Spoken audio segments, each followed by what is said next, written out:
Hey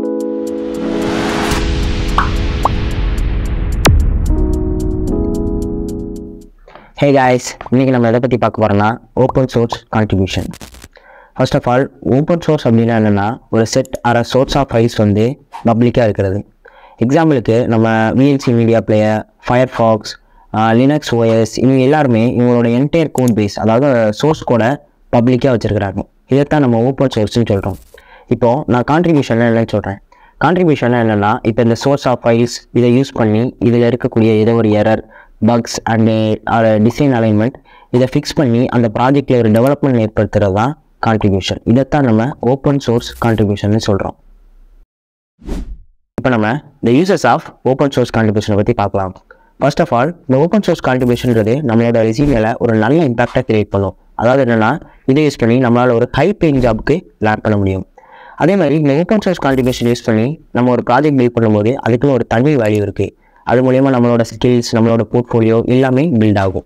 அதே மாதிரி இந்த ஓப்பன் சோர்ஸ் கான்ட்ரிபியூஷன் யூஸ் பண்ணி ஃபைனலாக நம்மளால் ஒரு பெரிய ஒரு கம்யூனிட்டியை பில்ட் பண்ண முடியும். நம்ம இப்போ ஓப்பன் சோர்ஸ் கான்ட்ரிபியூஷன் அண்ட் அதோட யூசர்ஸ் பற்றி பார்த்தாச்சு. இப்போ அடுத்து ஓப்பன் சோர்ஸ் கான்ட்ரிபியூஷனில் எப்படி என்ட்ரு ஆகுறது, அதில் என்னென்ன ப்ரொசீஜர் இருக்குது அப்படிங்கிறத பார்க்கலாம். அதே மாதிரி இந்த வீடியோ கம்ப்ளீட் பண்ணி முடிக்கிறதுக்குள்ளேயும் நம்மளோட ஃபர்ஸ்ட் ஓப்பன் சோர்ஸ் கான்ட்ரிபியூஷனை பண்ணியிருப்போம். First of all open source கான்ட்ரிபியூஷனுக்கு நம்ம ஒரு ப்ராஜெக்ட் சூஸ் பண்ணணும். ப்ராஜெக்ட் யூஸ் பண்ணுறதுக்கு முன்னாடி நம்ம டொமைனில் அண்டர்ஸ்டாண்டபிளாக இருக்கணும். டொமைனில் வேறு ஒன்றும் இல்லை, பைத்தான், ஜாவா அந்த மாதிரி நீங்கள் உங்கள் டொமைனில் அண்டர்ஸ்டாண்டபிளாக இருக்கணும். டொமைன் அண்டர்ஸ்டாண்ட் பண்ண பிறகு நீங்கள் சோர்ஸ் ஆஃப் ஃபைல்ஸ் அதாவது ஓப்பன் சோர்ஸ் ஃபைல்ஸை கண்டுபிடிக்கணும். அந்த ஓப்பன் சோர்ஸ் ஃபைல்ஸ் எல்லாமே GitHub அப்படிங்கிற ஒரு பிளாட்ஃபார்மில் அவைலபிளாக இருக்குது. இந்த GitHubன்ற பிளாட்ஃபார்மில் நிறைய ஓப்பன் சோர்ஸ் ஃபைல்ஸ் இருக்குது. எக்ஸாம்பிள் நான் சொன்னேன் இல்லையா, VLC media player, Firefox, Linux OS இவங்க எல்லாருமே எங்கள் என்டையர் சோர்ஸ் கோடையுமே இந்த GitHubன்ற பிளாட்ஃபார்மை பப்ளிக்காக வச்சுருக்காங்க. நம்ம டொமைன் சம்மந்தமாக அடுத்து நம்ம ஒரு ரெபாசிட்டரியை GitHubல கண்டுபிடிக்கணும். ரெபாசிட்டரிங்கிறது வேறு ஒன்றும் இல்லை, ஃபோல்டர். அந்த ஃபோல்டருக்குள்ளே தான் சோர்ஸ் ஆஃப் ஃபைல்ஸ் எல்லாமே இருக்கும். அந்த சோர்ஸ் ஆஃப் ஃபைல்ஸில் தான் அவங்களோட என்டையர் சோர்ஸ் கோட் பேஸ் எல்லாமே அதில் தான் இருக்கும். கான்ட்ரிபியூட்டர்ஸ் எல்லாருமே அதில் இருக்க 90% ஆஃப் கோடை ரீட் பண்ண மாட்டாங்க. அதுக்கு முன்னாடி அந்த ரெபாசிட்டரியில் இருக்க 2 முக்கியமான ஃபைலாக பார்ப்பாங்க. அதுதான் readme.md அண்ட் contributing.md. இந்த 2 ஃபைலில் தான் அவங்களோட ரூல்ஸ் அண்ட் ரெகுலேஷன்ஸ், கைட்லைன்ஸ் எல்லாமே அவைலபிளாக இருக்கும். நம்ம இந்த ப்ராஜெக்டை என்ட்ராகிறதுக்கு முன்னாடி நம்ம இந்த 2 ஃபைலையும் மஸ்ட்டாக ரீட் பண்ணியிருக்கிறோம். அப்படின்னா தான் நம்மளால் ஸ்டெப் பை ஸ்டெப்பாக அடுத்து மூவ் பண்ண முடியும். அதுக்கடுத்து GitHubலேயே அந்த ரெபாசிட்டரியில் இஷ்யூஸ்னு ஒரு செக்ஷன் இருக்கும். அந்த இஷ்யூஸ்ன்ற செக்ஷனில் தான் அந்த ப்ராஜெக்டில் என்னென்ன இஷ்யூ இருக்குது, எக்ஸாம்பிள் டைப்போஸ், பக்ஸு அந்த மாதிரி என்னென்ன எரர் இருக்குது அப்படிங்கிறத அவங்க மென்ஷன் பண்ணியிருப்பாங்க. அதுவும் இல்லாமல் நம்ம இந்த ரெபாசிட்டரியை லோக்கலாக க்ளோன் பண்ண முடியும். அப்படி லோக்கலாக க்ளோன் பண்ணுறது மூலிமா இஷ்யூ செக்ஷனில் இல்லாத எரரையும் நம்மளால் கண்டுபிடிக்க முடியும். அடுத்து நம்ம என்னென்னா ஒரு இஷ்யூவை கண்டுபிடிச்சு வச்சிட்டோம்னு வச்சுக்கோங்க. அதுக்கடுத்து இந்த ரெபாசிட்டரிக்குன்னு ஒரு மெயின்டைனர் இருப்பாங்க. அந்த மெயின்டைனருக்கு நம்ம அடுத்து மெசேஜ் பண்ணுவோம். என்ன அப்படின்னா இந்த இஷ்யூவில் யாராவது ஒர்க் பண்ணிகிட்டு இருக்காங்களா அப்படிங்கிறத அவங்கள்ட்ட கேட்டுக்கணும். கேட்டு முடித்த பிறகு அப்படி யாரும் இந்த இஷ்யூவில் ஒர்க் பண்ணலை அப்படின்னா நம்ம அடுத்து ஸ்டெப் மூவ் பண்ணலாம். அடுத்து நம்ம என்ன பண்ணணும்னா இந்த இஷ்யூவை ஃபிக்ஸ் பண்ண பிறகு நம்மளுக்கு ஒரு புல் ரெக்வஸ்ட்ன்ற ஒரு ஆப்ஷன் இருக்குது. அந்த புல் ரெக்வஸ்ட் ஆப்ஷனை எனபிள் பண்ணும்போது இந்த புல் ரெக்வஸ்ட் அப்படிங்கிறது மெயின் ரெபாசிட்டரிக்கு மூவ் ஆகும். மெயின் ரெபாசிட்டரிக்கு மூவ் ஆகும்போது மெயின்டெனன்ஸ் இதை பார்த்துட்டு ஓகே இது அக்செப்டபிளா அப்படிங்கிறத வெரிஃபை பண்ணிவிட்டு நம்மளுக்கு ஒரு ஃபீட்பேக் கொடுப்பாங்க. ஃபீட்பேக் கொடுத்த உடனே இது அக்செப்டபிளாக இருந்தால் அப்படின்னா அவங்க அதை புல் ரெக்வஸ்ட்டை அக்செப்ட் பண்ணிப்பாங்க. அக்செப்ட் பண்ண உடனே மெயின் ரெபாசிட்டரியில் நம்ம பண்ண எல்லாமே ரிஃப்ளெக்ட் ஆகும். ஓகே, நான் இப்போ எப்படி பண்ணணும் அப்படிங்கிறத உங்களுக்கு சொல்லிட்டேன். இப்போ அடுத்து நம்மளோட ஃபர்ஸ்ட் ஓப்பன் சோர்ஸ் கான்ட்ரிபியூஷனை பண்ணலாம். ஓகே கேஸ், இப்போ வந்து நம்ம ஓப்பன் சோர்ஸ் கான்ட்ரிபியூஷனை பற்றி எல்லாமே பார்த்துருப்போம். இப்போ வந்து நம்மளோட ஃபர்ஸ்ட் ஓப்பன் சோர்ஸ் கான்ட்ரிபியூஷனை பண்ண ஸ்டார்ட் பண்ணலாம். ஃபர்ஸ்ட் ஆஃப் ஆல் இது வந்து நான் எல்லாமே GitHub பிளாட்ஃபார்ம் யூஸ் பண்ணி தான் பண்ண போகிறேன். ஏன் அப்படின்னா நான் சொன்ன மாதிரியே ஓப்பன் சோர்ஸ் ப்ராஜெக்ட்ஸ் எல்லாமே GitHubல தான் அவைலபிளாக இருக்குது. ஸோ உங்கள்கிட்ட அப்படி GitHub ஐடி இல்லைன்னா நான் கீழே லிங்க்கில் டிஸ்கிரிப்ஷன் கொடுத்துருக்கேன். சைன்அப் பண்ணி லாகின் பண்ணி வச்சுக்கோங்க. ஓகே, இதுதான் என்னோடய மெயின் ரெபாசிட்டரி அப்படிங்கிறது வேறு ஒன்றும் இல்லை, அது ஜஸ்ட் ஒரு ஃபோல்டர் மாதிரி தான். ஃபோல்டரு அதுக்குள்ளே லிஸ்ட் ஆஃப் ஃபைல்ஸ் இருக்கும். அந்த ஃபைல்ஸுக்குள்ளே கோட்ஸ் எல்லாமே அவைலபிளாக இருக்கும். இதுதான் என்னோடய ரெபாசிட்டரி. என் ரெபாசிட்டரிக்குள்ளே 2 ஃபைல்ஸ் இருக்குது, contribute.md, readme.md. இது 2மே மார்க்டவுன் ஃபைல்ஸ் அப்படின்னு சொல்லுவாங்க. இந்த 2 ஃபைல்ஸ்குள்ளே தான் முக்கியமாக அந்த ரெபாசிட்டரியோட ரூல்ஸ் அண்ட் ரெகுலேஷனு, ப்ரொசீஜரு எல்லாமே இதுக்குள்ளே தான் ப்ரொவைட் பண்ணியிருப்பாங்க. ஓகேவா? இப்போ வந்து நான் என்னோடய ஃப்ரெண்டோட ஐடியிலேருந்து நான் கான்ட்ரிபியூட் பண்ண போகிறேன். ஸோ என்னோடய ஃப்ரெண்டோட ஐடி ஓப்பன் பண்ணிக்கலாம். இதுதான் என்னோடய ஃப்ரெண்டோட ஐடி. ஃபர்ஸ்ட் ஆஃப் ஆல் நான் என்ன பண்ணணும்னா என்னோடய ஐடி இங்கேருந்து ஓப்பன் பண்ணுறேன். ஜஸ்ட்டு சர்ச் பண்ணுறேன். நீங்கள் வந்து இப்படி சர்ச் பண்ணணும்னு அவசியம் இல்லை. நான் டேரெக்டாக லிங்க் டிஸ்கிரிப்ஷனில் என்னோடய ஐடியோட லிங்க் கொடுத்துருப்பேன். நீங்கள் அதை கிளிக் பண்ணிங்கனாலே டேரெக்டாக உங்கள் ஐடியிலேருந்து என்னோடய ரெபாசிட்டி வந்து ஓப்பன் ஆயிரும். ஃபர்ஸ்ட் ஆஃப் ஆல் நான் என்ன பண்ண போகிறேன்னா, என்னோடய ஐடிங்கிறது மெயின். இப்போ என் ஃப்ரெண்டோட ஐடிக்கு என் ஐடியை வந்து ஒரு பிரான்ச் வந்து க்ரியேட் பண்ண போகிறேன். பிரான்ச் அப்படிங்கிறது எதுக்கு க்ரியேட் பண்ணாங்க அப்படின்னா, இப்போ டேரெக்டாக நானே சேஞ்ச் பண்ணுறேன் அப்படின்னா நான் வந்து எந்த ஒரு பிரான்ச்சும் க்ரியேட் பண்ண மாட்டேன். ஏன்னா டேரெக்டாக என் ஐடி வந்து என்கிட்ட லாகின்ல இருக்கும். அந்த ரெபாசிட்டியை நான் ஓன் பண்ணியிருக்கனால டேரெக்டாக நான் எதுவும் சேஞ்சஸ் பண்ணிவிட்டு டேரெக்டாக நான் அப்லோட் பண்ணிக்கலாம். இப்போ வந்து வேறு ஒருத்தர் வந்து என் ரெபாசிட்டியில் பண்ணும்பொழுது என்ன பண்ணணும்னா, கண்டிப்பாக ஒரு பிரான்ச் க்ரியேட் பண்ணிவிட்டு அந்த பிரான்ச்சுக்கு அவங்களோட சேஞ்சஸ் அனுப்பிட்டு அந்த பிரான்ச்சிலேருந்து மெயினுக்கு அவங்க புல் ரெக்வஸ்ட் அனுப்புவாங்க. இதுதான் இந்த ப்ரொசீஜர். ஃபர்ஸ்ட் ஆஃப் ஆல் இந்த பிரான்ச் க்ரியேட் பண்ணுறதுக்கு இந்த ஃபோக் அப்படிங்கிற ஆப்ஷன் யூஸ் பண்ணுவாங்க. இதை நம்ம இப்போ கிளிக் பண்ணிக்கலாம். ஃபோக் பண்ணும்பொழுது இங்கே வந்து எனக்கு ஒரு பிரான்ச் வந்து க்ரியேட் ஆகும். இப்போ சக்ஸஸ்ஃபுல்லாக என்னோடய ஃப்ரெண்டோட ஐடியில் என் ரெபாசிட்டி வந்து ஒரு பிரான்ச்சாக க்ரியேட் பண்ணியாச்சு. இப்போ வந்து நான் என்ன பண்ண போகிறேன்னா, இந்த ரெபாசிட்டி வந்து க்ளோன் பண்ண போகிறேன். ஓகே, இதுக்கு வந்து நம்ம டெர்மினலை யூஸ் பண்ணி தான் நம்ம இப்போ லோக்கலாக க்ளோன் பண்ண போகிறோம். க்ளோன் பண்ண போகிறோம் அப்படிங்கிறது வேறு ஒன்றும் இல்லை. நம்ம லோக்கலாக அந்த ரெபாசிட்டியை வந்து நம்ம க்ளோன் பண்ணி சேஞ்சஸ் பண்ணிவிட்டு திரும்ப புல் ரெக்வஸ்ட் அனுப்ப போகிறோம். ஃபர்ஸ்ட் ஆஃப் ஆல் நான் இது எல்லாமே ஒரு ஃபோல்டருக்குள்ளே பண்ண போகிறேன். அதனால் நான் ஒரு ஃபோல்டர் க்ரியேட் பண்ணி வச்சுக்கிறேன். ஃபோல்டர் க்ரியேட் பண்ணதுக்கு கமாண்ட் வந்து பார்த்துக்கிட்டிங்கன்னா mkdir.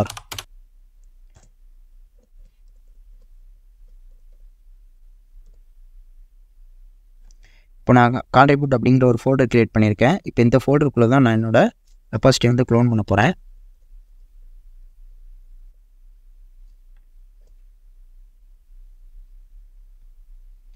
இந்த ஃபோல்டர் வந்து ஜஸ்ட் இப்போ வந்து ஓப்பன் பண்ணுறேன்.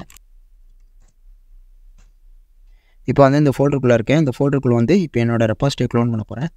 க்ளோன் பண்ணுறதுக்கு கிட் க்ளோன், அடுத்து என்னோடய ரெபாசிட்டியோட லிங்க் இப்படி கொடுக்கும் பொழுது சக்ஸஸ்ஃபுல்லாக இந்த ஃபோல்டருக்குள்ளே என்னோடய ரெபாசிட்டி வந்து க்ளோன் ஆயிரும். இந்த கிட் க்ளோன் அப்படி கமாண்ட் எப்படி ஒர்க் ஆகுதுன்னா, கிட் அப்படிங்கிற வெர்ஷன் கண்ட்ரோல் டூல் மூலிமா தான் நம்மளுக்கு யூஸ் ஆகுது. இந்த வெர்ஷன் கண்ட்ரோல் டூல் வந்து எல்லா பிசிலையும் ஆல்ரெடி இன்ஸ்டால் ஆகிருக்காது. ஸோ இதை நீங்கள் வந்து மேனுவலாக இன்ஸ்டால் பண்ணுற மாதிரி இருக்கும். நான் இதோட லிங்க்கும் டிஸ்கிரிப்ஷனில் கொடுத்துருக்கேன். நீங்கள் அதை கிளிக் பண்ணி இன்ஸ்டால் பண்ணிவிட்டு நெக்ஸ்ட் இந்த ஸ்டெப்பை பண்ணுங்கள். ஓகே, நான் இப்போ டேரெக்டாக இங்கேருந்து விஷுவல் ஸ்டுடியோ கோட் ஓப்பன் பண்ண போகிறேன். அதுக்கு வந்து ஒரு கமெண்ட் இருக்குது, என்னென்னா கோட் டாட் அப்படின்னு கொடுத்தீங்கன்னா டேரெக்டாக உங்களுக்கு கரண்ட் டைரக்டரியிலேருந்தே உங்களுக்கு விஷுவல் ஸ்டுடியோ கோட் வந்து ஓப்பன் ஆகும். ஓகே, நான் இப்போ இங்கேருந்து விஷுவல் ஸ்டுடியோ கோட ஓப்பன் பண்ணுறேன். ஓகே கைஸ், இதுதான் என்னோடய visual studio code. Okay guys, இப்போ வந்து நம்ம readme.md இந்த ஃபைலில் தான் நம்ம வந்து இப்போ சேஞ்சஸ் பண்ண போகிறோம். சேஞ்சஸ் பண்ணிவிட்டு அப்புறமா புல் ரெக்வஸ்ட் அனுப்ப போகிறோம். ஓகே, நான் இப்போ என்ன பண்ணுறேன்னா, ஜஸ்ட்டு என்னோடய ப்ரொஃபைல் அண்ட் டீட்டெயில்ஸ் வந்து ஆட் பண்ணுறேன். ஓகே, இப்போ வந்து இதில் என்னோடய ஃப்ரெண்டோட ஐடி கொடுக்கலாம்.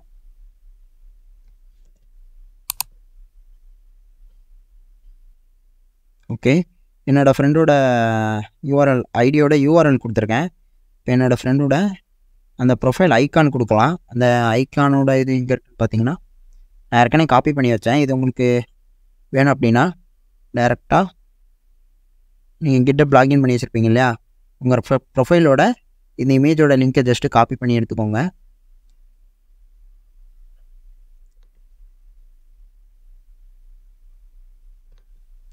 கிளிக் பண்ணிங்கன்னா உங்களுக்கு காப்பி இமேஜ் லிங்க் இருக்கும். அதை கொடுத்து நீங்கள் காப்பி பண்ணிக்கலாம். ஓகே, இப்போ நான் இதை காப்பி பண்ணிவிட்டேன். இப்போ நேம் வந்து சேஞ்சஸ் பண்ணுறேன்.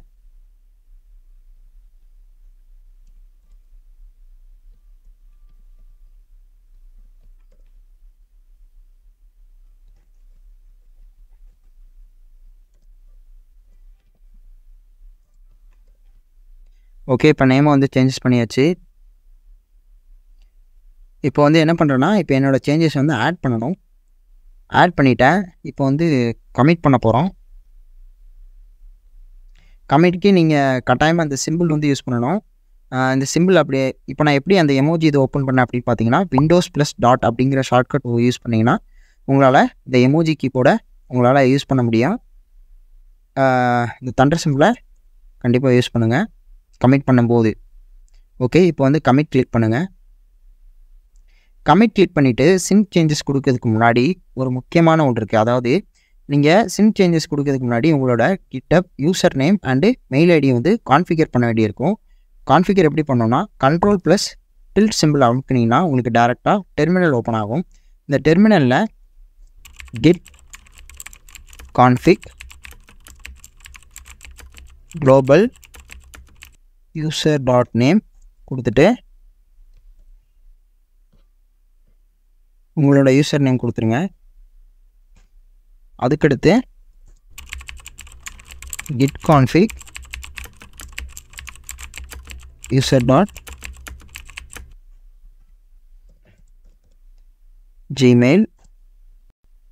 டேரெக்டாக உங்களோட மெயில் ஐடி கொடுத்துருங்க.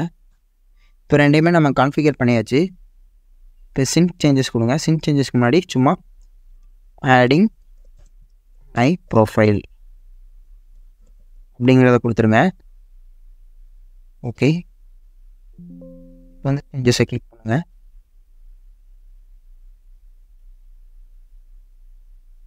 ஓகே, இப்போ வந்து சைன்இன் வித் ப்ரௌசர்னு கேட்குது. இதை நீங்கள் கொடுத்துருங்க. இப்போ வந்து இது வந்து நம்ம புல் ரெக்வஸ்ட் புஷ் ரெக்வஸ்ட் அனுப்புறதுக்கு அத்தரைஸ் கேட்குது. நீங்கள் அதுக்கு வந்து உங்களோட மெயில் ஐடி அண்ட் பாஸ்வேர்டை கொடுத்து சைன்இன் கொடுத்துக்கோங்க. ஓகே, இப்போ ஆத்தரைஸ் கிட் ஈகோசிஸ்டம் கொடுத்துருங்க. ஓகே, நம்ம சக்ஸஸ்ஃபுல்லாக இப்போ கிட்டோட அத்தன்டிகேட் பண்ணியாச்சு. ஓகே ஓகே இப்போ சக்ஸஸ்ஃபுல்லாக நம்ம கமிட் பண்ணியாச்சு. ஓகே, இப்போ வந்து பார்த்தீங்கன்னா நம்மளோட ரெப்பாசிட்டியில் நம்ம கமிட் பண்ண மெசேஜ் வந்து வந்திருக்கோம்.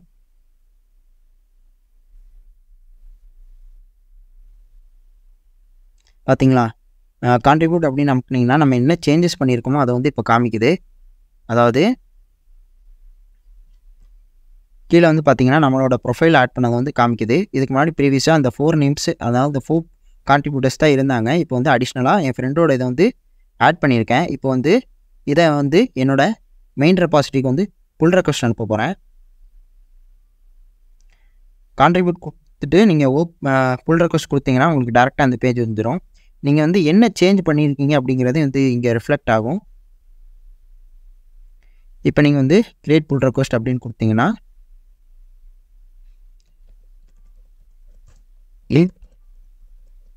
ப்ரொஃபைல். ஓகே,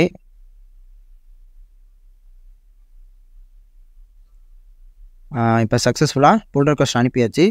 இப்போ மெர்ஜ் மட்டும்தான் பண்ணணும். ஓகே,